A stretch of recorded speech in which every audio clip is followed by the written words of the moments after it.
Merci, Monsieur le Ministre. La parole est à Catherine Hervieux pour le groupe écologiste et social. Monsieur le Président, Monsieur le Ministre, chers collègues, ce matin, lors de la présentation du rapport Masse et Haute Technologie, il a été pointé le besoin de faire des choix pour nos armées au regard du contexte stratégique.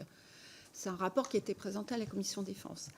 Mon collègue Damien Girard a notamment proposé la création d'une instance de suivi parlementaire. Vous l'avez un peu évoqué tout à l'heure. La transparence et la sincérité budgétaire concernent l'État, les parlementaires et les citoyens. L'évaluation et le contrôle parlementaire des politiques publiques sont primordiaux pour garantir l'information sur les dépenses de l'État en cohérence avec nos objectifs stratégiques.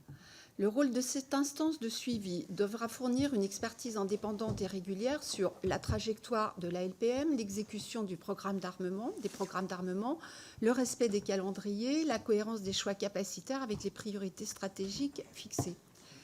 Il est également important d'inclure les chercheurs dans cette expertise qui ont besoin de données afin de nourrir les réflexions sur la défense malgré la nécessité de choisir les informations à diffuser.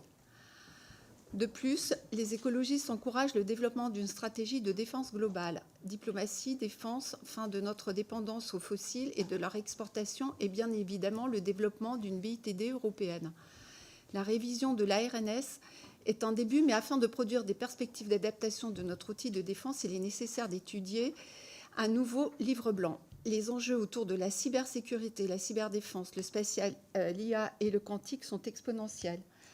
Et la mise à l'ordre tardif du projet de loi relatif à la résilience des infrastructures critiques et au renforcement de la cybersécurité est un indicateur préoccupant pour la défense de nos opérateurs d'importance vitale. L'acquisition de compétences sur ces sujets est cruciale pour garantir notre défense.